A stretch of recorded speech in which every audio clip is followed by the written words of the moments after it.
Hello everyone, എൻ്റെ പേര് മുഹമ്മദ് ആരിഫ് നിസാമുദ്ദീൻ. ഞാൻ എയിംസ് നാഗ്പൂരിൽ ഫൈനൽ ഇയർ സ്റ്റുഡൻ്റ് ആണ്. ഞാൻ ഈ 2020 വഴിയാണ് ക്ലിയർ ചെയ്ത് ഇന്നത്തെ എൻ്റെ റാങ്ക് 3075 ആയി. അപ്പോൾ നമ്മൾ കഴിഞ്ഞ ക്ലാസ്സിൽ തെർമോഡൈനാമിക്സ് എന്ന ചാപ്റ്ററിൽ NCERT എക്സസൈസ് ക്വസ്റ്റ്യൻസ് ചെയ്തുവരെയായിരുന്നു. നമ്മൾ 14ാമത്തെ ക്വസ്റ്റ്യൻ വരെ ചെയ്ത് തീർത്തായിരുന്നു. ഓക്കെ, അപ്പൊ നമുക്കിനി 15ാമത്തെ ക്വസ്റ്റ്യൻ വെച്ച് സ്റ്റാർട്ട് ചെയ്യും. എന്താണ് 15ാമത്തെ question? Calculate the enthalpy change for the process CCl4 gives C plus 4Cl. ഈ റിയാക്ഷന്റെ എൻതാൽപി ചേഞ്ച് കാണിക്കാൻ പറയുന്നുണ്ട്. മാത്രമല്ല can calculate the bond enthalpy of CCl in CCl4. CCl4ലുള്ള ബോണ്ട് എൻതാൽപിയും കണ്ടുപിടിക്കാൻ പറയുന്നുണ്ട്. ഓക്കെ, നമുക്കിവിടെ തന്നേക്കുന്നത് എന്തൊക്കെയാണ്? നമുക്ക് delta H vaporisation of CCl4 തന്നിട്ടുണ്ട്, ഡെൽറ്റ എച്ച് ഫോർമേഷൻ തന്നിട്ടുണ്ട്, delta H atomisation of carbon തന്നിട്ടുണ്ട്, delta H atomisation of Cl2 തന്നിട്ടുണ്ട്. ഓക്കെ, അപ്പൊ നമുക്ക് ഇതെല്ലാം ആദ്യം എഴുതി നോക്കാം. അപ്പൊ delta H vaporisation of CCl4 എന്ന് പറഞ്ഞാൽ എന്താണ് വെച്ചാല് CCl4 ലിക്വിഡ് CCl4 ഗ്യാസ് ആവുന്നതിന്റെ എൻതാൽപി ഓഫ് വേപ്പറൈസേഷൻ തന്നിട്ടുണ്ട്. നമുക്ക് വേപ്പറൈസേഷൻ വാല്യൂസ് അവസാനം എഴുതാം. രണ്ടാമത് തന്നേക്കുന്നത് എന്താണ്? Delta H formation of CCl4 അല്ലേ. Delta H formation of CCl4 എന്ന് വെച്ചാൽ എന്താണ്? Carbon salt plus 2Cl2 gas, അത് CCl4 ആണ്. അതായത് ഡെൽറ്റ എച്ച് ഫോർമേഷൻ. പിന്നെ മൂന്നാമത് തന്നേക്കുന്നത് delta H atomisation of carbon. Atomisation of carbon എന്ന് വെച്ചാൽ സോളിഡ് സ്റ്റേറ്റിൽ കാർബൺ ഗ്യാസിയസ് സ്റ്റേറ്റിലോട്ട് മാറുന്നുണ്ട്. അടുത്തത് അതാണ് delta H atomisation of carbon ഉണ്ട്, ഇതിലൂടെ ഗ്രാഫൈറ്റിക് കേസ്. നാലാമത്തെ delta H atomisation of chlorine എന്ന് വെച്ചാൽ Cl2 2 Cl ആവുന്നുണ്ട്. ഡെൽറ്റ എച്ച് അറ്റോമൈസേഷൻ ഓഫ് ഇതിന്റെയൊക്കെ വാല്യൂസ് നമുക്ക് അതായത് വാല്യൂസ് ആദ്യം 30.5 135.5 എല്ലാം കിലോ ജൂൾ പെർ മോളിലാണ്. പിന്നെ അത് 715 242 ഇതെല്ലാം കിലോ ജൂൾ പെർ മോളിലാണ്. അപ്പൊ ഇതാണ് നമുക്ക് ഇത്രയാണ് തന്നേക്കുന്നത്. നമുക്ക് വേണ്ട ഇക്വേഷൻ എന്താണ്? CCl4 gives C plus 4Cl അല്ലെ. CCl4 gives C plus 4Cl എല്ലാം ഗ്യാസ് സ്റ്റേറ്റ്. ഇത്രയാണ് തന്നൊക്കെ. അപ്പൊ നമുക്ക് നോക്കാം. അപ്പൊ നമുക്ക് വേണ്ടത് ഇതാണ് അല്ലേ. ഇതിലേക്ക് നമ്മൾ എങ്ങനെ എത്തും നോക്കാം. നമുക്ക് 4 ഫോർമുല ഉള്ളു. അപ്പൊ ആദ്യം നോക്കാം. നമുക്ക് വേണ്ട ഇക്വേഷനിൽ CCl4 ലെഫ്റ്റ് സൈഡിലാണുള്ളത് അല്ലേ. CCl4 ഗ്യാസ് ലെഫ്റ്റ് സൈഡിലാണ്. അപ്പൊ നമുക്ക് വേണ്ടത് CCl4 ഗ്യാസ് ലെഫ്റ്റ് സൈഡിൽ കൊണ്ടുപോകാം. CCl4 ഗ്യാസ് വരുന്നത് നമ്മുടെ ഈ ഇക്വേഷനിലാണ് അല്ലേ, ഫസ്റ്റ് ഇക്വേഷനിലാണ് വരുന്നത്. ഫസ്റ്റ് ഇക്വേഷനാണ് CCl4 ഗ്യാസ് വരുന്നത്. അപ്പൊ ഇത് ഇവിടെ റൈറ്റ് സൈഡിലാണ് ഉള്ളത്. അപ്പൊ ഈ ഇക്വേഷൻ നമ്മൾ ആദ്യം എന്ത് ചെയ്യണം? റിവേഴ്സ് ചെയ്യും. ഓക്കെ, പിന്നെ നോക്കാം. പിന്നെ നമുക്ക് വേണ്ടത് എന്താ? ഇതിനകത്ത് ഒരു ചെറിയ മിസ്റ്റേക്ക് ഉണ്ട്. CCl4ൽ ഡെൽറ്റ എച്ച് ഫോർമേഷൻ എന്താണ്? സ്റ്റാൻഡേർഡ് സ്റ്റേറ്റിൽ CCl4 ലിക്വിഡ് ആണ്. അവിടെ ഓക്കെ, ഇപ്പൊ ശരി. പിന്നെ നോക്കാം. പിന്നെ വേണ്ടത് എന്താണ്? പിന്നെ നമുക്ക് ലെഫ്റ്റ് സൈഡിൽ ഒരു C ഉണ്ട് അല്ലേ, സോറി റൈറ്റ് സൈഡിൽ നമുക്കൊരു C ഗ്യാസ് വേണം അല്ലേ. അത് വരുന്നത് തേർഡ് ഇക്വേഷനിലാണ്. അപ്പൊ ആ തേർഡ് ഇക്വേഷൻ നമുക്ക് അതേപോലെ ഒരു ചേഞ്ചും ഇല്ലാണ്ട് എഴുതാം, നോ ചേഞ്ച്. ഇനി വേണ്ടത് 4Cl. നമുക്ക് Cl വരുന്നത് നാലാമത്തെ ഇക്വേഷനാണ്. അവിടെ 2 Cl ഉള്ളു പക്ഷേ അല്ലേ, അതുകൊണ്ട് നമ്മൾ അതിനെ ഇൻറ്റു 2 ചെയ്യണം. ഓക്കെ, പിന്നെ നമുക്ക് ഈ ഫസ്റ്റ് ഇക്വേഷനിൽ CCl4 ലിക്വിഡ് ഉണ്ട്, അത് നമ്മുടെ ഇക്വേഷനിൽ ആവശ്യമില്ല. അപ്പൊ അത് നമ്മൾ കട്ടും ചെയ്യണം. അപ്പൊ അതിനു വേണ്ടി നമ്മൾ ഇത് ഇട്ട് കൊടുക്കും. ഇതും നോ ചേഞ്ച് ഇല്ലാണ്ട് നമ്മൾ ഇട്ട് കൊടുക്കും. അപ്പൊ ഇത്രയും ചേഞ്ചസ് എടുത്ത് നമുക്ക് ചെയ്ത് നോക്കാം. എല്ലാം കൂടെ നമുക്ക് ആഡ് ചെയ്യും. അത് നമുക്ക് ചേഞ്ചസ് എടുത്താം. ഫസ്റ്റ് ഇക്വേഷൻ എന്താ? CCl4 ലിക്വിഡിനെ CCl4 ഗ്യാസിനെ റിവേഴ്സ് ചെയ്യണം. അപ്പൊ CCl4 ഗ്യാസ് CCl4 ലിക്വിഡ് ആണ്. രണ്ടാമത്തേന് ഒരു ചേഞ്ചും ഇല്ലാണ്ട് എഴുതുക.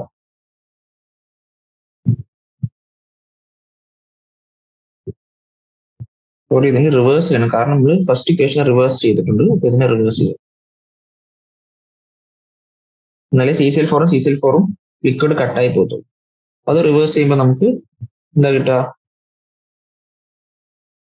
CCl4 liquid CS plus 2Cl2 വരും. മൂന്നാമത്തെ ഒരു ചേഞ്ച് ഇല്ലാണ്ട് എഴുതാം. Carbon solid gives carbon gas. അവസാനത്തെ ഡബിൾ ചെയ്യുക. 2Cl2 gives 2Cl. ഇത്രയും കാര്യങ്ങൾ നമ്മൾ ആഡ് ചെയ്യുന്നു. ഇത്രയും ഇക്വേഷൻസ് നമ്മൾ ആഡ് ചെയ്യുന്നു.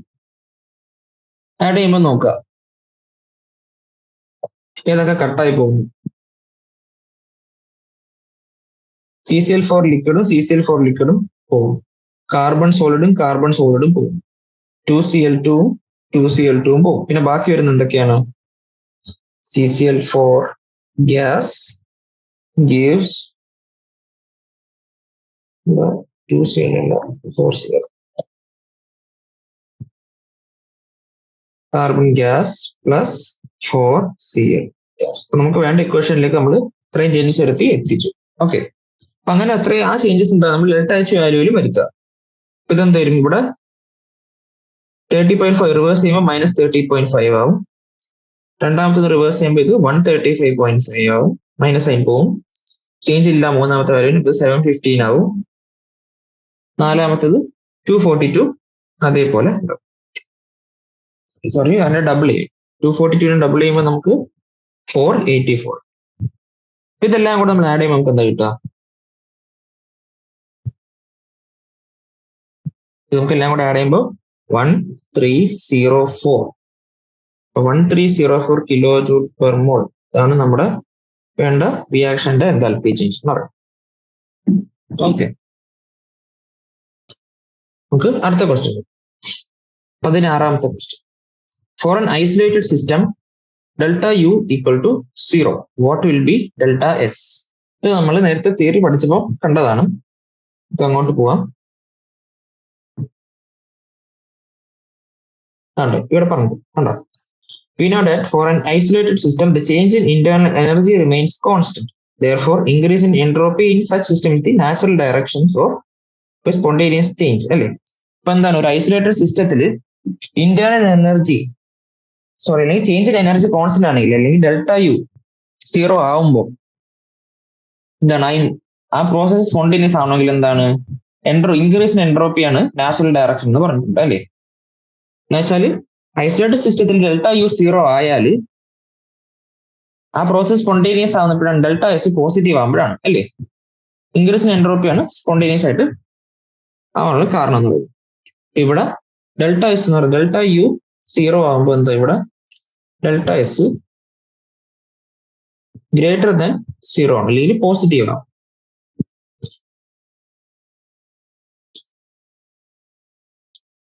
നമ്മൾ സെക്കൻഡ് ലോ ഓഫ് തെർമോഡൈനാമിക്സ് പറഞ്ഞ ഏതൊരു സിസ്റ്റത്തിനും യൂണിവേഴ്സിൽ എന്താണ് യൂണിവേഴ്സ് മൊത്തം എന്താണ് ഒരു പ്രോസസ്സുകളിൽ തനിയെ നടന്നുകൊണ്ടിരിക്കുന്നത് സ്പോണ്ടേനിയസ് ആയിട്ട് നടന്നുകൊണ്ടിരിക്കുകയാണ് നമ്മൾ പറയുന്നുണ്ട് അല്ലേ? അല്ലെങ്കിൽ എനർജി ലോവർ ചെയ്യാനുള്ള ടെൻഡൻസിയാണ് കാണിക്കുന്നത് പറയുന്നത്. നമുക്ക് അടുത്ത ക്വസ്റ്റ്യനിൽ പോവാം. For a reaction at 298 Kelvin 2A plus B gives C. Delta H is equal to 400 kilojoule per mole and delta S is equal to 0.2 kilojoule per Kelvin per mole. At what temperature will the reaction become spontaneous considering delta H and delta S to be constant over the temperature range? അപ്പോൾ നമുക്ക് എന്താണ് ഇവിടെ ഒരു റിയാക്ഷന്റെ delta എച്ചും delta എസും തന്നിട്ടുണ്ട്. അപ്പൊ ഏത് ടെമ്പറേച്ചറിലാണ് reaction spontaneous ആവുക എന്നാണ് ചോദിക്കുന്നത്. അല്ലെങ്കിൽ ഇത് ഇൻഡയറക്റ്റ് ആയിട്ട് ചോദിക്കുന്നത് എന്താണ് ഏത് ടെമ്പറേച്ചറിലായിരിക്കും ഡെൽറ്റ ജി നെഗറ്റീവ് ആവുക എന്നാണ് ചോദിച്ചേക്കുന്നത്. ഡെൽറ്റ ജി നെഗറ്റീവ് ആയാലേ റിയാക്ഷൻ സ്പോണ്ടേനിയസ് ആവും, നമുക്കറിയാം അല്ലേ? അപ്പം 70th ക്വസ്റ്റ്യനിൽ നമുക്ക് ഡെൽറ്റ എച്ചിന്റെ വാല്യൂ എന്താ തന്നിരിക്കുന്നത്? ഡെൽറ്റ എച്ചിന്റെ value 400 kilo joule per mole തന്നിട്ടുണ്ട്. ഡെൽറ്റ എസിന്റെ വാല്യൂ നമുക്ക് 0.2 kilo joule per kelvin per mole ആണ്. ഓക്കെ, ഇപ്പൊ ഇത്രയും നമ്മൾ എഴുതി. ഇപ്പൊ ഡെൽറ്റ ജിയുടെ ഫോർമുല അറിയാം. Delta G equal to delta H minus T delta S ആണെന്നറിയാം. അപ്പം നമുക്ക് ഡെൽറ്റ ജി നെഗറ്റീവ് ആകുന്ന എപ്പോഴാണെന്ന് അറിയേണ്ടത് അല്ലേ? അപ്പൊ നമുക്ക് ലിമിറ്റിംഗ് വാല്യൂ ആയിട്ട് നമുക്ക് എന്താ എഴുതാം? 0 ആയിട്ട് എഴുതാം. ഡെൽറ്റ ജി 0 ആവുന്ന എപ്പോഴാണ് നമുക്ക് നോക്കാം. ഡെൽറ്റ ജി 0 ആവുന്ന എപ്പോഴായിരിക്കും? ആ ടെമ്പറേച്ചറിൽ നമ്മൾ ആദ്യം കണ്ടുപിടിക്കാം. 400 ഡെൽറ്റ എച്ച് 400 എല്ലാം കിലോ ജൂൾ ആണെന്ന് ആലോചിക്കുക. Minus T into 0.2. T into 0.2 എന്ന് പറയുന്നത് 400 എന്ന് വരും. ടി ഈക്വൽ ടു 400 ബൈ 0.2, അല്ലെങ്കിൽ നമുക്ക് 400 അല്ലെങ്കിൽ 4000 ബൈ 2 അല്ലെങ്കിൽ 2000 കെൽവിൻ.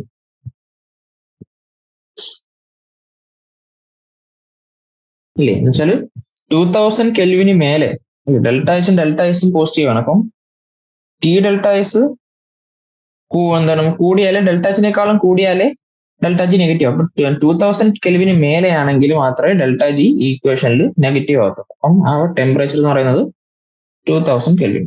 ഓക്കെ, 2000 കെൽവിന് മേലെ ഈ പ്രോസസ്സ് സ്പോണ്ടേനിയസ് ആയിട്ട് നടക്കും. അടുത്ത ക്വസ്റ്റ്യൻ നോക്കാം. For the reaction 2Cl gives Cl2, what are the signs of delta H and delta S?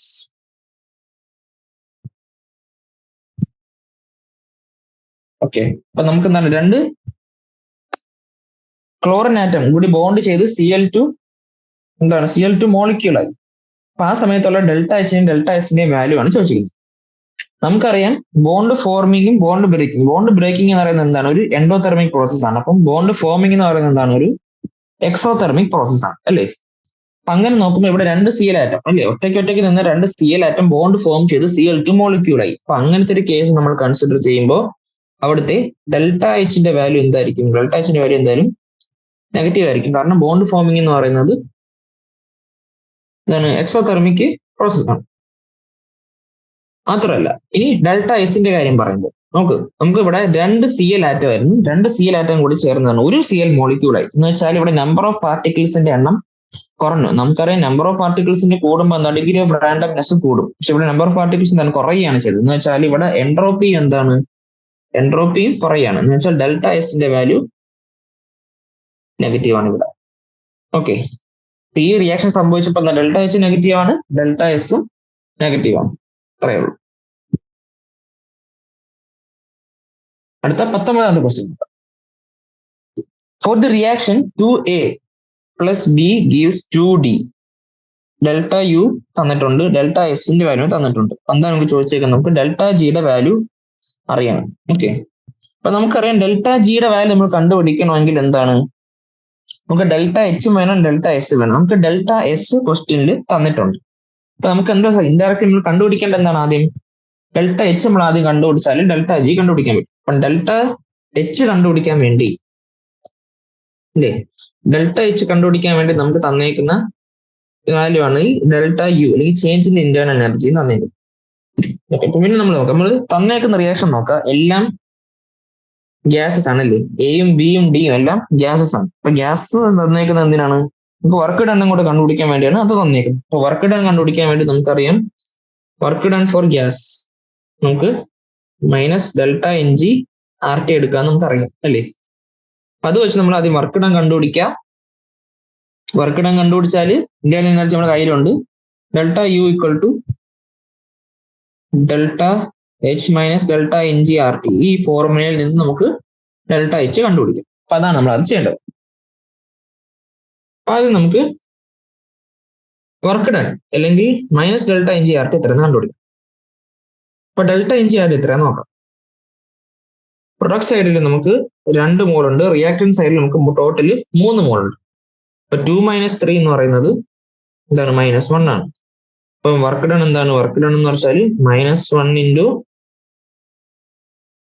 -1 into R T, അല്ലെങ്കിൽ 1 ഇൻറ്റു ആറിന് പകരം 8.314. പിന്നെ ടെമ്പറേച്ചറിന് വേണ്ടി നമുക്ക് ഫ്ലോയില് നോക്കുമ്പോൾ ഇവിടെ ഒന്നും തന്നിട്ടില്ല. അത് തരാത്തതുകൊണ്ട് നമുക്ക് എന്താ റൂം ടെമ്പറേച്ചറിൽ നടക്കുന്നതെന്ന് ചിന്തിക്കാം. അതിന് ടെമ്പറേച്ചർ നമുക്ക് 298 ഇട്ട് കൊടുക്കാം. ഇതെന്താ കിട്ടുക നമുക്ക്? വർക്ക് ഡൺ വാല്യൂ 8.314 ഇൻറ്റു 298 നമുക്ക് 2477.5 ജൂൾ എന്ന് കിട്ടും. നമ്മൾ നോക്കുക, നമുക്ക് ഇന്റേണൽ എനർജി അവിടെ എന്താണ്? കിലോ ജൂളിന്റെ വാല്യൂസിലാണ് തന്നിരിക്കുന്നത്. അപ്പൊ ഈ എനർജിയെ നമ്മൾ കിലോ ജൂൾ ആക്കുക എന്ന് വെച്ചാൽ 2.47 അല്ലെങ്കിൽ 48 ആയിട്ട് എഴുതാം നമുക്ക്. 2.48 കിലോ ജൂൾ. ഇത്രയാണ് വർക്ക് ഡൺ. ഇനി minus delta N G R ടിയുടെ വാല്യൂ ആണ് 2.48 കിലോ ജൂൾ. അപ്പൊ നമുക്ക് വർക്ക് ഡൺ കിട്ടി. വർക്ക് ഡൺ കിട്ടിയാൽ നമുക്ക് ഡെൽറ്റ എച്ച് കണ്ടുപിടിക്കാം അല്ലേ? അപ്പൊ ഡെൽറ്റ യു എന്ന് പറയുന്നത് delta H minus delta N G R T ആണ്. സോ ഡെൽറ്റ യു ചിലപ്പോൾ ഡെൽറ്റ എച്ച് എന്ത് വരും? ഈ ഡെൽറ്റ യുടെ വാല്യൂ ഇവിടെ കൊടുക്കുക. ഡെൽറ്റ യുടെ വാല്യൂ എന്ന് പറയുന്നത് മൈനസ് 10.5 അത് equal to delta H minus delta N G R ടിയുടെ വാല്യൂ ആണ് പ്ലസ് 2.48 കിലോ ജൂൾ. അപ്പൊ ഡെൽറ്റ എച്ച് എന്ന് വെച്ചാൽ മൈനസ് 10.5 മൈനസ് 2.48 നമുക്ക് 12.98. ഓക്കെ, അപ്പൊ ഡെൽറ്റ എച്ചിന്റെ വാല്യൂ നമുക്ക് കിട്ടി. ഡെൽറ്റ എച്ചിന്റെ വാല്യൂ കിട്ടിയോണ്ട് ഇനി നമുക്ക് എന്താണ്? ഇനി നമുക്ക് ഡെൽറ്റ ജിയുടെ വാല്യൂ കണ്ടുപിടിക്കാം. ഡെൽറ്റ ജിയുടെ ഇക്വേഷൻ എന്താ? Delta H minus T delta S. Delta എച്ചിന്റെ വാല്യൂ എത്ര? മൈനസ് 12.98 കിലോ ജൂൾ ആണ്. പിന്നെ ഇവിടെ മൈനസ് ടെമ്പറേച്ചർ നമുക്ക് 298 ഇടുക. അതിന് ഡെൽറ്റ എസ് നമുക്ക് എത്ര തന്നേക്കുന്നത്? Minus 45.1 joule per kelvin. അത് ജൂൾ പെർ കെൽവിൻ തന്നേക്കുന്നത് നോട്ട് ചെയ്യാം. അപ്പൊ അതിന് കിലോ ജൂളൊക്കെ നമ്മൾ വേണ്ടി നമ്മൾ 10⁻³ ഇടുക. ഡെൽറ്റ എസിന്റെ വാല്യൂ 44.1 മൈനസ് 44.1 കിലോ ജൂളാക്കാൻ വേണ്ടി 10⁻³ എന്നുവെച്ചാൽ എന്താ വരിക? ഇത് മൈനസ് 12.98. ഇവിടുത്തെ മൈനസും കൂടെ പ്ലസ് ആവും അല്ലേ? പ്ലസ് 0.298 ഇൻറ്റു 44.1 മൈനസ് 12.98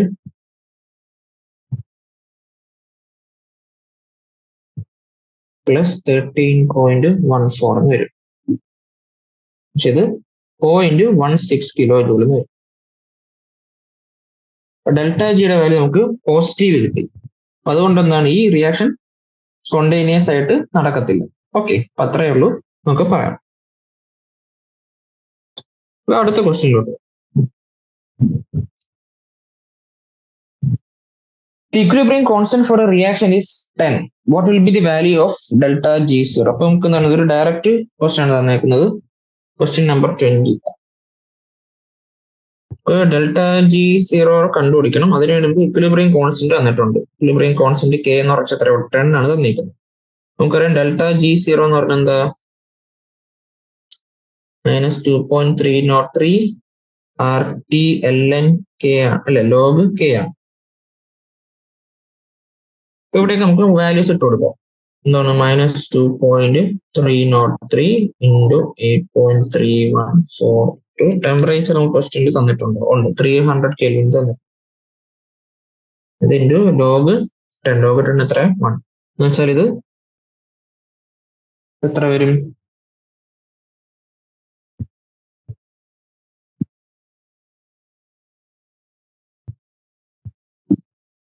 നമുക്ക് മൈനസ് 5744 അത്രയും ജൂൾ പെർ മോൾ വരും. അല്ലെങ്കിൽ നമുക്ക് തന്നെ മൈനസ് 5.74 കിലോ ജൂൾ ആണ് ഡെൽറ്റ G0 വരും.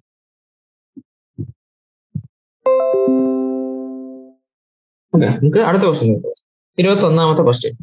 Comment on the thermodynamic stability of NO. Okay, ഇപ്പൊ NO ഗ്യാസിന്റെ തെർമോഡൈനാമിക് സ്റ്റെബിലിറ്റിയെ കുറിച്ചാണ് പറയുന്നത്. അപ്പൊ ആദ്യത്തെ റിയാക്ഷൻ എന്താ? N2 ഉം O2 കൂടെ റിയാക്ട് ചെയ്ത് NO ഉണ്ടാവും. അതിന്റെ ഡെൽറ്റ എച്ച് റിയാക്ഷൻ നമുക്ക് തന്നിട്ടുണ്ട് എത്രയാ? 90 കിലോ ജൂൾ പെർ മോൾ തന്നിട്ടുണ്ട്. പിന്നെ NO വീണ്ടും ഓക്സിജനായിട്ട് റിയാക്ട് ചെയ്ത് എന്താണ്? NO2 ഉണ്ടാവുന്നുണ്ട്. അപ്പൊ എന്താണ് അവിടുത്തെ ഡെൽറ്റ എച്ച് റിയാക്ഷൻ എന്ന് പറയുന്നത് minus 74 kilo joule per mole ആണ്. അപ്പൊ നമ്മൾ നോക്കുമ്പോൾ ആദ്യത്തെ റിയാക്ഷനിൽ N2 O2 കൂടെ കമ്പൈൻ ചെയ്ത് NO അതിന്റെ ഡെൽറ്റ എച്ച് എന്ന് പറയുന്നത് എൻതാൽപ്പി ചേഞ്ച് എന്ന് പറയുന്നത് 90 കിലോ ജൂൾ പെർ മോൾ, അല്ലെങ്കിൽ അത് പോസിറ്റീവ് ആണ് അല്ലെ? എന്ന് വെച്ചാൽ ആ പ്രോസസ്സിലൂടെ ഉണ്ടാകുന്ന NO എന്ന് പറയുന്നത് റിയാക്ടൻസിനേക്കാളും എനർജി കൂടിയ ഒരു മോളിക്യൂളാണ്. പക്ഷെ നമ്മൾ നോക്കുക, ആ ഉണ്ടായ NO വീണ്ടും ഓക്സിജനായിട്ട് റിയാക്ട് ചെയ്ത് NO2 ഉണ്ടാകുമ്പോൾ എന്താണ്? ഹീറ്റ് ലിബറേറ്റ് ചെയ്യാണ് ചെയ്യുന്നത്. അല്ലെങ്കിൽ ഡെൽറ്റ എച്ചിന്റെ value minus 74 kilo joule per mole ആണ് തന്നേക്കുന്നത്. അപ്പൊ അത് വെച്ച് നമുക്ക് ഇപ്പൊ എന്താ ഇവിടെ ആദ്യം NO ഉണ്ടായി. ആ NO ഉണ്ടായപ്പോൾ എന്താ ഹീറ്റ് അബ്സോർബ് ചെയ്ത് ഹയർ എനർജി ലെവലിൽ നിൽക്കുക. അപ്പൊ എന്താണ് വീണ്ടും ഓക്സിജൻ ആയിട്ട് കമ്പൈൻ ചെയ്ത് NO2 ഉണ്ടായി കൂടുതൽ സ്റ്റെബിലിറ്റി കൈവരിക്കാനേ നോക്കത്തുള്ളൂ. അപ്പൊ അങ്ങനെ നോക്കുമ്പോൾ നമുക്കറിയാം NO എന്ന് പറയുന്നത് തെർമോഡൈനാമിക്കലി അൺസ്റ്റേബിൾ ആയിട്ടുള്ള ഒരു കോമ്പൗണ്ട് ആണ്. ഓക്കെ, നമുക്ക് ഇനി അടുത്ത ക്വസ്റ്റ്യൻ നോക്കാം. Calculate the entropy change in surroundings when 1 mole of water is formed under standard conditions. 1 mole water ഉണ്ടാകുമ്പോൾ ഉള്ള എൻട്രോപ്പി ചേഞ്ച് ആണ് ചോദിച്ചിരിക്കുന്നത്. ഓക്കെ, അപ്പം 1 mole വാട്ടർ ഉണ്ടാകുന്നതിന്റെ റിയാക്ഷൻ പറയുക. H2SO2 gives H2O. then delta HF നമുക്ക് വന്നേക്കുന്ന എത്രയാണ്? delta HF formation -286 kilojoule per mole. Okay, നമുക്കിവിടെ ചോദിച്ചേക്കുന്നത് എന്താണ്? ഡെൽറ്റ സറൗണ്ടിങ് ആണ് ക്വസ്റ്റ്യനിൽ ഇല്ലേ? ഇതാണ് നമുക്ക് ചോദിച്ചേക്കുന്ന ക്വസ്റ്റ്യൻ. അപ്പൊ നമുക്കറിയാം ഈ റിയാക്ഷൻ നടക്കുമ്പോൾ എന്താണ് നമുക്ക് ഡെൽറ്റ എച്ച് ഫോർമേഷൻ എത്രയാണ്? -286 കിലോജൂൾ. എന്ന് വെച്ചാൽ 1 മോൾ വാട്ടർ ലിക്വിഡ് സ്റ്റേറ്റിലുള്ള വാട്ടർ ഫോം ചെയ്യുമ്പോൾ നമുക്ക് സറൗണ്ടിങ്സിലേക്ക് എന്താണ് 286 കിലോജൂൾ പെർ മോൾ തള്ളിവിടുന്നു. ഓക്കെ, എന്ന് വെച്ചാല് സറൗണ്ടിങ്ങിന് ഇത്രയും ഇത്രയും ഹീറ്റ് സറൗണ്ടിങ്ങിന് കിട്ടുന്നു അല്ലേ? അവിടെ മൈനസ് ആയിരുന്നു, സറൗണ്ടിങ്ങിന് കിട്ടുന്നതുകൊണ്ട് ഇവിടെ അത് പ്ലസ് ആയി. നമ്മൾ സറൗണ്ടിങ്ങിന്റെ എൻട്രോപ്പി ചേഞ്ച് ആണ് ചോദിച്ചത്. ഡെൽറ്റ എച്ച് അല്ല ഡെൽറ്റ എസ്. നമുക്കറിയാം ഡെൽറ്റ എസിന്റെ ഫോർമുല എന്താണ്? Q by T ആണ്. Q by T നമ്മൾ ഇടുമ്പോൾ നമുക്ക് ഇവിടെ ഡെൽറ്റ എസ് സറൗണ്ടിങ് ഇപ്പൊ എന്ത് വരും? Q സറൗണ്ടിങ് ബൈ ടെമ്പറേച്ചർ വരും. നമുക്കറിയാം Q സറൗണ്ടിങ് ഇവിടെ ഇപ്പൊ എത്ര വന്നേക്കുന്നത്? 286 ആണ്. ഇത്രയും കിലോ ജൂൾ. യൂണിറ്റ് ചിലപ്പോഴും ശ്രദ്ധിക്കാം. ഈ ടെമ്പറേച്ചർ നമുക്ക് എന്താണ് സറൗണ്ടിങ്സ് നമുക്ക് റൂം ടെമ്പറേച്ചർ ആയിട്ട് അസ്യൂം ചെയ്യും. അപ്പം 298 ഇതാ. ഇത് നമുക്ക് എന്ത് കിട്ടും? ഇത് നമുക്ക് 9597 ഇത്രയും കിലോ ജൂൾ എന്ന് കിട്ടും. Delta S surroundings joule per mole per kelvin ഇതാണ് നമുക്ക് കിട്ടുന്നത്. അല്ലെങ്കിൽ നമുക്ക് അതിനെ എങ്ങനെ എഴുതാം? അതിന് നമുക്ക് 959.7 joule per mole per kelvin. Okay, അതാണ് അതിന്റെ ആൻസർ എന്ന് പറയുന്നത്. നമുക്കിനി കുറച്ച് അല്ലാത്ത ക്വസ്റ്റ്യൻസ് കൂടെ ഡിസ്കസ് ചെയ്യാം. Okay, use the following data to calculate the lattice enthalpy for NaBr. അപ്പൊ NaBrന്റെ ലാറ്റിസ് എൻതാൽപ്പി കണ്ടുപിടിക്കാനാണ് ചോദ്യം. അപ്പൊ നമുക്കിവിടെ എന്തൊക്കെ തന്നിരിക്കുന്നത്? ഒന്ന് sublimation enthalpy, enthalpy of sublimation of sodium metal, ionisation enthalpy of sodium തന്നിട്ടുണ്ട്, electron gain enthalpy of bromine തന്നിട്ടുണ്ട്, bond distribution enthalpy of bromine തന്നിട്ടുണ്ട്, delta H formation for NaBr തന്നിട്ടുണ്ട്. ഓക്കെ, അപ്പൊ നമുക്ക് ഇത് എങ്ങനെ എഴുതാം? നമുക്ക് അത് delta H formation of NaBr ആദ്യം എഴുതാം. അപ്പൊ അതിന്റെ ഫോർമുല എങ്ങനെയായിരിക്കും? ആദ്യം നമുക്ക് sodium solid state plus bromine gas, അതായിരിക്കും നമുക്ക് എന്ത് കിട്ടുന്നത്?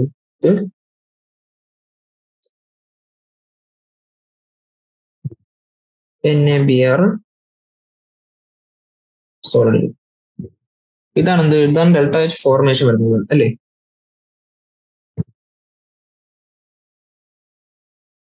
ഈ റിയാക്ഷനിൽ ഡെൽറ്റ എച്ച് ഫോർമേഷൻ എത്ര തന്നിരിക്കുന്നത്? അത് -360.1 കിലോ ജൂൾ പെർ മോൾ. ഓക്കെ, ഇത്ര തന്നെ. ഇത് നമുക്ക് എന്താണ്? ഇനി നമുക്ക് വേറെ രീതിയിൽ ഇതിലേക്ക് എത്താം. എങ്ങനെ? ആദ്യം നമുക്ക് സോഡിയത്തിന് നമുക്ക് എന്ത് ചെയ്യാം? സോഡിയം നമുക്ക് ആദ്യം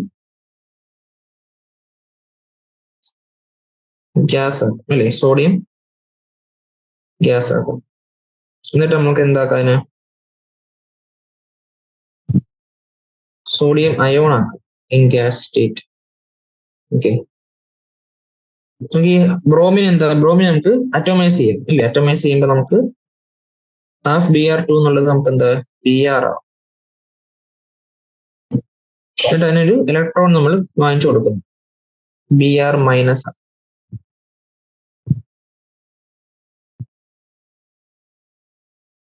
ഓക്കെ. പിന്നെ Na പ്ലസ് ഗ്യാസും Br മൈനസ് ഗ്യാസും കൂടെ കമ്പൈൻ ചെയ്ത് ഇതാവും നമുക്ക് NaBr ഉണ്ടാവും. ഈ രീതിയിൽ നമുക്ക് റിയാക്ഷൻ നടത്താം അല്ലേ. അപ്പൊ നോക്കാം, Na സോളിഡ് Na ഗ്യാസ് ആവുന്നത് എൻതാൽപ്പി ഓഫ് സബ്ലിമേഷൻ വരുന്നു അവിടെ അല്ലേ. എൻതാൽപ്പി ഓഫ് സബ്ലിമേഷൻ, ഇവിടെ എൻതാൽപ്പി ഓഫ് സബ്ലിമേഷൻ. പിന്നെ ഗ്യാസ് Na പ്ലസ് ആകുമ്പോൾ അവിടെ അയനൈസേഷൻ എൻതാൽപ്പി വരുന്നു. പിന്നെ half Br to 1 mole Br ആകുമ്പോൾ അവിടെ enthalpy of atomisation bond dissociation enthalpy വരുന്നു. പക്ഷെ അവിടെ 1/2 മോൾ ബ്രോമിന്റെ നമ്മൾ എടുക്കുന്നുള്ളൂ, അതുകൊണ്ട് അവിടെ എന്താ അതിന്റെ ഹാഫ് എടുക്കണം. പിന്നെ ബ്രോമിൻ എന്താണ്, ഒരു മോൾ ബ്രോമിൻ ആറ്റം എന്താണ് ഒരു ഇലക്ട്രോൺ ആകുന്നത്. അപ്പൊ ഇലക്ട്രോൺ ഗെയിൻ എൻതാൽപ്പി അവിടെ ഇടുന്നുണ്ട്. എന്നിട്ട് എന്താണ് സോഡിയം അയോണും ബ്രോമിൻ അയോണും കൂടെ ചേർന്നും NaBr ആയിരുന്നു. അവിടെ എന്താണ് അവിടെ ലാറ്റിസ് എൻതാൽപ്പി വരും. ഓക്കെ, ഇത്രയും കാര്യങ്ങൾ നടക്കുന്നുണ്ട്. അപ്പൊ നമുക്കറിയാം ഹെസ്സസ് ലോ വെച്ച് എന്താണ് രണ്ട് പ്രോസസ്സിനും ഉള്ള ടോട്ടൽ എൻതാൽപ്പി സെയിം ആയിരിക്കണം അല്ലേ. അപ്പൊ അങ്ങനെ നോക്കുമ്പോൾ നമുക്ക് ഇവിടെ എങ്ങനെ ഇക്വേറ്റ് ചെയ്യാൻ പറ്റും, നമുക്ക് ഇക്വേറ്റ് ചെയ്യാം ഡെൽറ്റ എഫ് ഫോർ എന്താണ് enthalpy of formation is equal to എന്ത് വരാം, delta L sublimation plus ionisation enthalpy plus half into bond dissociation enthalpy plus electron gain enthalpy of bromine plus lattice enthalpy. ഇത് നമുക്ക് എഴുതാൻ പറ്റും അല്ലേ. പക്ഷെ നമുക്ക് ഇവിടെ കണ്ടുപിടിക്കേണ്ടത് എന്താ, ഇവിടെ നമുക്ക് ലാറ്റിസ് എൻതാൽപ്പിയാണ് വേണ്ടത്.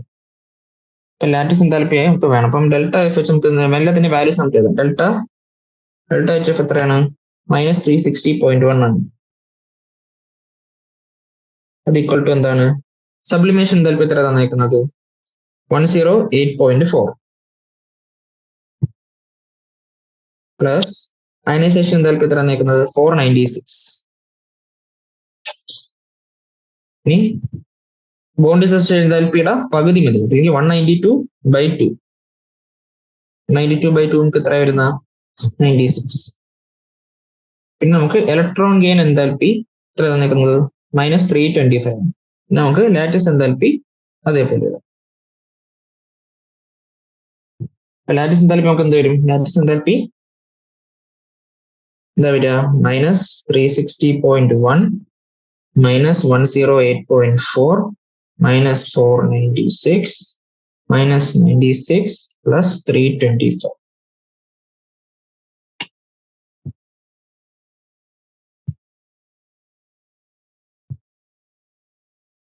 നമുക്ക് ചെയ്യുമ്പോൾ നമുക്ക് ഇത് കിട്ടും -735.5 കിലോ ജൂൾ പെർ മോൾ.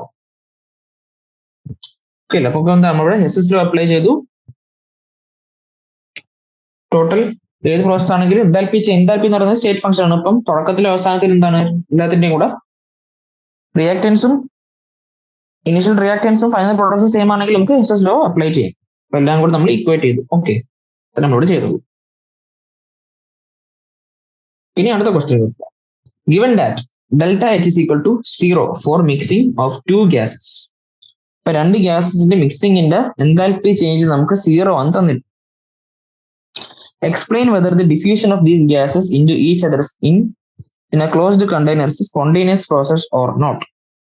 അപ്പൊ നമുക്ക് എന്താണ് ഈ 2 ഗ്യാസിനെയും കൂടെ ഒരു കണ്ടെയ്നറിലേക്ക് നമ്മൾ എന്താണ് ഇടുകയാണ്, ഒരുമിച്ച് ഇടുകയാണ്. അപ്പൊ അവരുടെ തമ്മിലുള്ള ഡിഫ്യൂഷൻ ഒരു സ്പോണ്ടേനിയസ് പ്രോസസ് ആണോ അല്ലയോ എന്നാണ് ചോദിച്ചേക്കുന്നത്.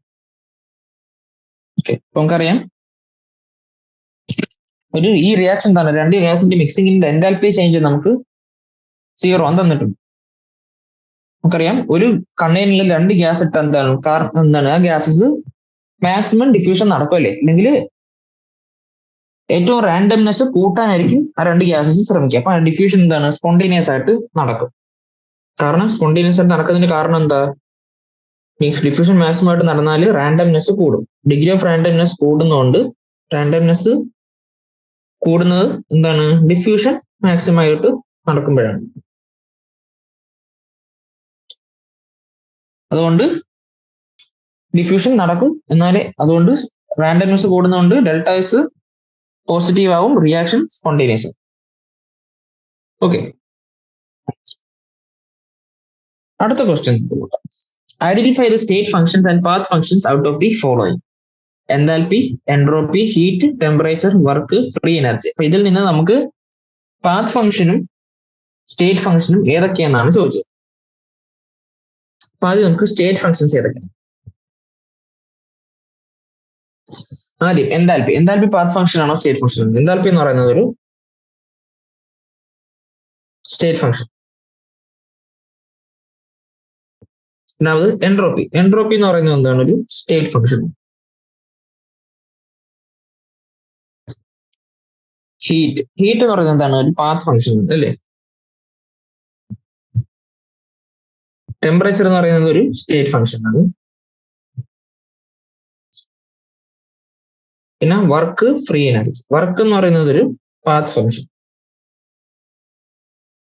ഫ്രീ എനർജി എന്ന് പറയുന്നത് ഒരു സ്റ്റേറ്റ് ഫംഗ്ഷൻ. ഓക്കെ, അടുത്ത ക്വസ്റ്റ്യൻ ഇപ്പോൾ. Although heat is a path function, but heat absorbed by the system under certain specific conditions is independent of path. What are these conditions? Explain. അപ്പൊ നമുക്ക് എന്താണ്, നമുക്ക് question പറയുന്നത് ഹീറ്റ് ഒരു path function നമുക്കറിയാം, പക്ഷേ ചില സ്പെഷ്യൽ കണ്ടീഷൻസിൽ ഹീറ്റ് ഒരു സ്റ്റേറ്റ് ഫംഗ്ഷൻ ആവും അല്ലെങ്കിൽ ഇൻഡിപെൻഡന്റ് ഓഫ് പാത്ത് ആവും. അപ്പൊ ആ സ്പെഷ്യൽ കണ്ടീഷൻസ് ഏതൊക്കെയെന്നാണ് ചോദിച്ചേക്കുന്നത്. അപ്പം ഹീറ്റ് ഒരു സ്റ്റേറ്റ് ഫംഗ്ഷൻ ആവുന്ന രണ്ട് സ്പെഷ്യൽ കണ്ടീഷൻസ് ഉണ്ട്. ഒന്ന് എന്താണ്, നമ്മൾ റിയാക്ഷൻ അറ്റ് കോൺസ്റ്റന്റ് വോളിയം നടത്തുക.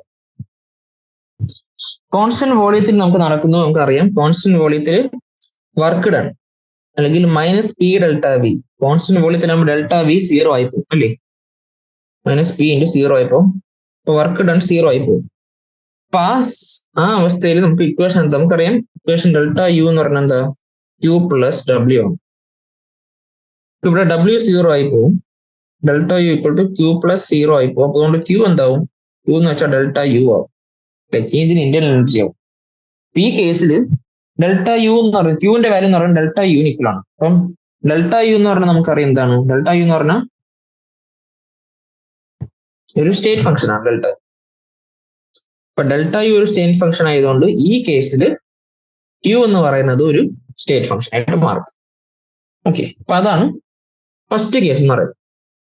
രണ്ടാമത്തെ കേസിൽ എന്താണ്? At constant pressure. At constant pressure. At constant pressure നമുക്കറിയാം ഡെൽറ്റ യു എന്ന് പറഞ്ഞാൽ എന്താ?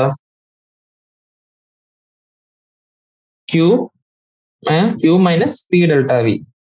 ഈ ക്യൂ പ്ലസ് ഡബ്ല്യു വർക്കിന് പകരം നമ്മൾ മൈനസ് പി ഡെൽറ്റ വി ഇട്ടു. പക്ഷെ നമുക്കറിയാം ഡെൽറ്റ യുവിന് വേറൊരു ഇക്വേഷൻ ഉണ്ട്. എന്താണ്? Delta H minus P delta V അല്ലേ. അല്ലെങ്കിൽ നമുക്ക് പറയാം അറ്റ് കോൺസ്റ്റന്റ് പ്രഷർ എന്താണ്? Q equal to delta H. നമുക്കറിയാം അല്ലെ, അറ്റ് കോൺസ്റ്റന്റ് പ്രഷർ ഹീറ്റ് എന്ന് പറയുന്നത് എന്താണ്? എൻതാൽപി ചേഞ്ച് ആണ്. എൻതാൽപി ചേഞ്ച് എന്ന് പറയുന്ന ഒരു സ്റ്റേറ്റ് ഫംഗ്ഷൻ ആണ്. അതുകൊണ്ട് അറ്റ് കോൺസ്റ്റന്റ് പ്രഷറിൽ ക്യൂ എന്ന് പറയുന്നത് ഒരു സ്റ്റേറ്റ് ഫംഗ്ഷൻ. അപ്പൊ കോൺസ്റ്റന്റ് വോളിയത്തിന്റെ കേസിലും കോൺസ്റ്റന്റ് പ്രഷറിന്റെ കേസിലും ഹീറ്റ് എന്ന് പറയുന്നത് ഒരു സ്റ്റേറ്റ് ഫംഗ്ഷൻ ആണ്. അടുത്ത question. Expansion of a gas in vacuum is called free expansion.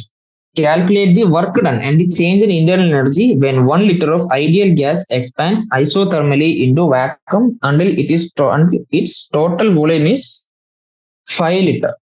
അപ്പൊ നമുക്കിവിടെ ഫ്രീ എക്സ്പാൻഷൻ ആണ്. Gas in vacuum. വാക്വത്തിലുള്ള ഗ്യാസിന്റെ ഫ്രീ എക്സ്പാൻഷൻ ആണ്. ഇവിടുത്തെ വി ഇനീഷ്യൽ വോളിയം എന്ന് പറയുന്നത് 1 ലിറ്റർ ആണ്. ഫൈനൽ വോളിയം എന്ന് പറയുന്നത് എന്താണ്? 5 ലിറ്റർ ആണ്. നമ്മൾ തിയററ്റിക്കലി പറഞ്ഞിട്ടുള്ളതാണ് എന്ത്? ഇൻ വാക്വം ഐസോതെർമൽ എക്സ്പാൻഷൻ നടക്കുകയാണെങ്കിൽ നമ്മൾ പഠിച്ചിട്ടുള്ളതാണ് വർക്ക് ഡൺ എന്ന് പറയുന്നത് 0 ആണ്. ടോട്ടൽ ഇന്റേണൽ എനർജി എന്ന് പറയുന്നത് 0 ആണ്. അത് നമ്മൾ തിയററ്റിക്കലി നമ്മൾ പഠിച്ചതാണ്. നമ്മൾ എങ്ങനെ നോക്കാം. ഇവിടുത്തെ ഡെൽറ്റ വി എന്ന് പറയുന്നത് എത്രയാണ്? 5 - 1 4 ലിറ്റേഴ്സ് ആണ്. നമുക്കറിയാം വർക്ക് ഡൺ ഇക്വേഷൻ എന്താ? വർക്ക് ഡണിന്റെ ഇക്വേഷൻ എന്ന് പറഞ്ഞാല് minus of P delta B ആണ്.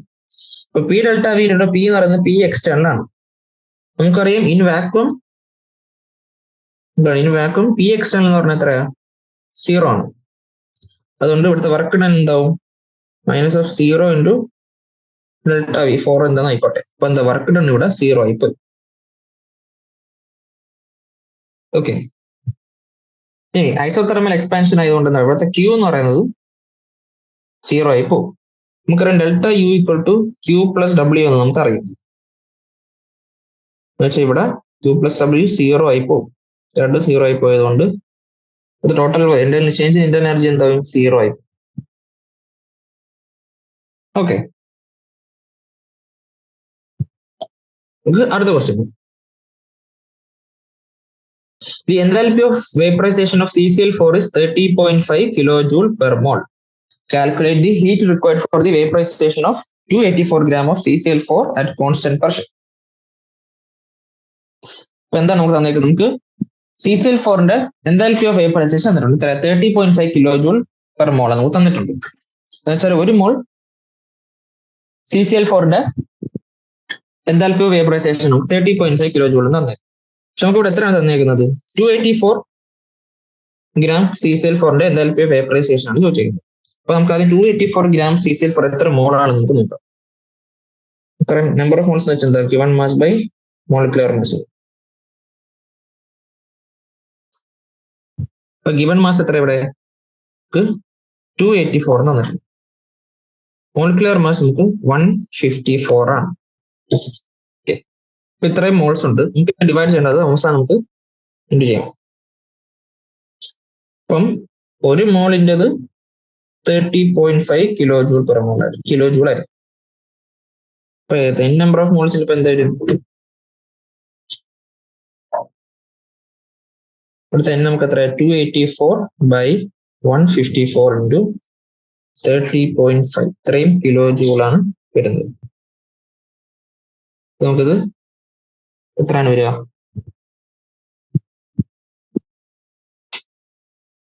56.2 കിലോജൂൾ.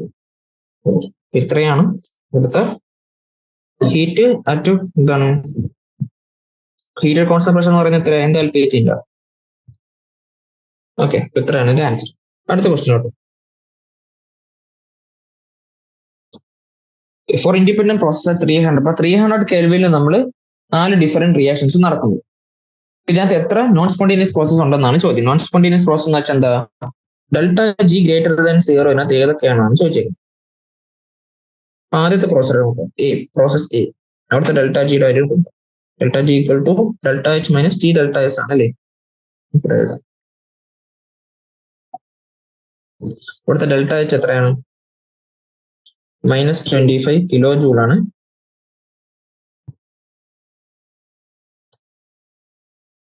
$25,000 minus temperature 300 into delta S എന്ന് പറയുന്നത് -8. പക്ഷേ ഇത് -25,000 മൈനസ് കൂടെ പ്ലസ് ആണ്, പ്ലസ് 24,000. പക്ഷേ ഇത് -1000. ഓക്കെ, ഇനി ബിയുടെ നോക്കാം. അപ്പോൾ ഡെൽറ്റ ജിയുടെ കാര്യം എത്രയാണ്? -22,000 മൈനസ് 300 ഇൻറ്റു എത്രയാണ് തന്നേക്കുന്നത്? 40. ഇത് രണ്ടും മൈനസ് ആണ്. മൈനസ് ആയതുകൊണ്ട് ഇത് എന്തായാലും നെഗറ്റീവ് ആകത്തുള്ളൂ. എന്നാലും നമുക്ക് ജസ്റ്റ് വാല്യൂ എഴുതാം. നമുക്ക് -34,000 വരും.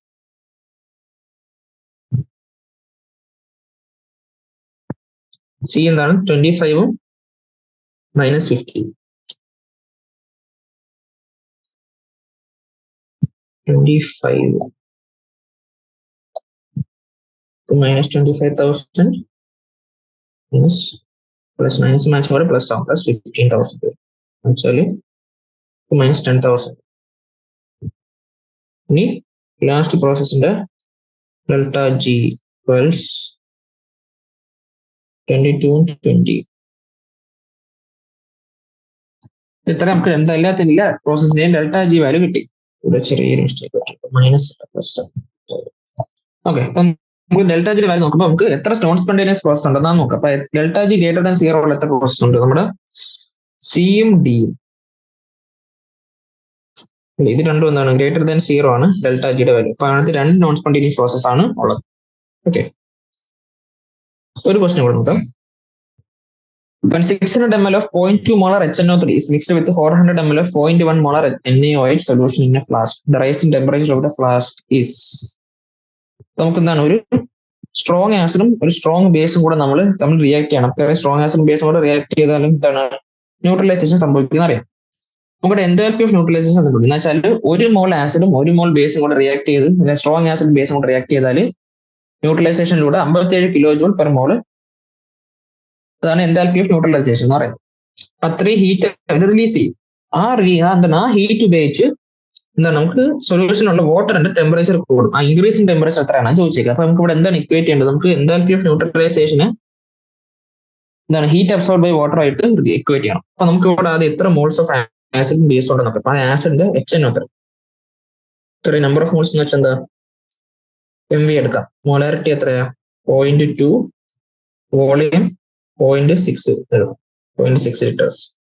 600 ml 0.6 എന്ന് എടുക്കാം. അപ്പൊ ഇത് 0.12 മോൾസ് ഉണ്ട്. ഇനി ബേസിന്റെ NaOH എടുക്കാം. എത്ര മോൾസ് ഉണ്ട്? 0.1 മോളാർ ഇൻറ്റു 0.4 ലിറ്റർ. ഇത് 0.04 മോൾ. അപ്പൊ നമ്മൾ നോക്കുമ്പോൾ ഇവിടെ NaOH എന്ന് പറയുന്ന ഒരു ലിമിറ്റിംഗ് റിയേജന്റ് ആണ് അല്ലേ? എന്ന് വെച്ചാൽ 0.04 മോളേ ഉള്ളൂ. HNO3 0.12 മോൾ ഉണ്ട്. എന്ന് വെച്ചാൽ ഇവിടെ 0.04 മോൾ NaOH ആയിട്ട് 0.04 മോൾ HNO3 റിയാക്ട് ചെയ്തോളൂ. ഇവിടെ ന്യൂട്രലൈസേഷൻ ഇവിടെ എത്ര മോൾസ് റിയാക്ട് ചെയ്യും? ന്യൂട്രലൈസേഷന് വേണ്ടി നമുക്ക് 0.04 മോളേ ഉള്ളൂ രണ്ടിന്റെ ഭാഗത്തും കൂടെ നോക്കുമ്പോൾ. കാരണം NaOH ലിമിറ്റിംഗ് റിയേജന്റ് ആണ്. അപ്പൊ അങ്ങനെ നോക്കുമ്പോൾ ഒരു മോൾ ആസിഡും ബേസും കൂടി ന്യൂട്രലൈസ് ചെയ്യുമ്പോൾ എനർജി റിലീസ് ചെയ്യുന്നതാണ് 57 കിലോ ജൂൾ പെർ മോൾ എന്നാണ്. ഇവിടെ സ്ഥലത്തിൽ മൈനസ് ഉണ്ട്. എക്സോതെർമിക് റിയാക്ഷൻ ആണ് ന്യൂട്രലൈസേഷൻ പറയുന്നത്. അപ്പം ഒരു മോൾ ആസിഡും ബേസും കൂടി റിയാക്ട് ചെയ്താൽ -57 വരും. അപ്പൊ 0.04 മോൾ എന്ത് വരും? ഇവിടുത്തെ ഡെൽറ്റ എച്ചിന്റെ വാല്യൂ എന്ന് പറയുന്നത് എത്രയാണ്? -57 ഇൻറ്റു 0.04. ഇത്രയും കിലോ ജൂൾ ആണ്. 57 കിലോ ജൂൾ ഇൻറ്റു 0.04. ഇത് -2.28 കിലോ ജൂൾ. നമുക്ക് എന്താ ക്യൂവിന് നമുക്ക് ടോട്ടൽ നമുക്ക് ഇപ്പൊ എത്ര സൊല്യൂഷൻ ഉണ്ട്? സൊല്യൂഷൻ നമുക്ക് എത്ര വാട്ടർ ഉണ്ട്? 600 400 1 ലിറ്റർ സൊല്യൂഷൻ ഉണ്ട് അല്ലേ? ആ ക്യൂ ഈക്വൽ ടു നമുക്ക് MC ഡെൽറ്റ ടി ആയിട്ട് ഇക്വേറ്റ് ചെയ്യാം. ഇവിടെ ക്യൂ എത്രയാ? 2.28 കിലോ ജൂൾ ആണ്, അല്ലെങ്കിൽ 2280 ജൂൾ. അത് ഈക്വൽ ടു M. നമുക്ക് 1 ലിറ്റർ സൊല്യൂഷൻ ഉണ്ട് എന്ന് വെച്ചാൽ എത്രയാ? ലിറ്റർ സൊല്യൂഷൻ നമുക്ക് ഏകദേശം 1 ലിറ്റർ വാട്ടർ ആയിട്ട് അസ്യൂം ചെയ്യും. അങ്ങനെയാണെങ്കിൽ 1000 ഗ്രാം വാട്ടർ ഉണ്ട്. സ്പെസിഫിക് ഹീറ്റ് ഓഫ് വാട്ടർ എന്നിരുന്നത് പെർ ഗ്രാമിലാണ് തന്നത്. അപ്പൊ നമുക്ക് മാസ് ഗ്രാമിൽ തന്നെ ഇടും. അപ്പം 1000 ഗ്രാം ഇൻറ്റു സിയുടെ വാല്യൂ നമുക്ക് എത്ര തന്നിരിക്കുന്നത്? സ്പെസിഫിക് ഹീറ്റ് ഓഫ് വാട്ടർ 4.2 ആണ്. 4.2 into delta T. Delta T ആണ് നമുക്ക് കണ്ടുപിടിക്കുന്നത്. എത്രയാണ് ടെമ്പറേച്ചർ ഇൻക്രീസ് ചെയ്യുന്നത്? അപ്പൊ ഡെൽറ്റ ടിയുടെ വാല്യൂ എന്ത് വരും? 2280 ബൈ 4200.